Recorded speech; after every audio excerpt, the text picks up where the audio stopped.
لما العالم كله يسكت فجأة والشوارع تبقى مقابر مفتوحة، يطلع مبرمج عادي في رحلة مستحيلة وسط مدن مهجورة وأنفاق مظللة، وكل اللي بيحركه مش النجاة لكن أمل ضعيف إنه يلاقي مراته قبل ما الفيروس يخلص على آخر نفس.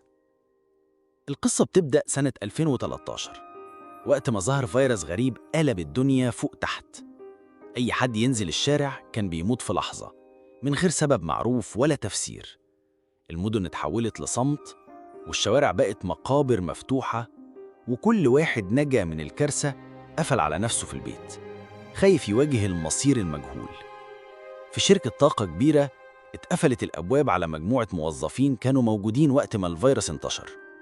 من ضمنهم كان مارك، مبرمج شاطر مسؤول عن أنظمة الحماية في الشركة. 3 شهور وهو محبوس معاهم، مفيش أكل كفاية ولا مية، واليأس بيزيد كل يوم. في الآخر قرروا يحفروا نفق يوصلهم لمحطة المترو، يمكن يلاقوا طريق للهروب ويجيبوا اللي محتاجينه من غير ما يعرضوا نفسهم للخطر اللي في الشوارع. مارك وسط كل ده كان عنده هاجس تاني.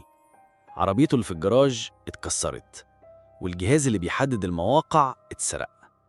الجهاز بالنسبة له ما كانش مجرد قطعة إلكترونية، ده كان أمله الوحيد إنه يعرف يوصل لمراته جوليا اللي اختفت أول ما الدنيا قلبت. وبعد وقت اكتشف إن اللي سرقه مش غريب، ده مديره إنريكي اللي كان محتفظ بيه عشان يستخدمه يوصل لوالده في المستشفى.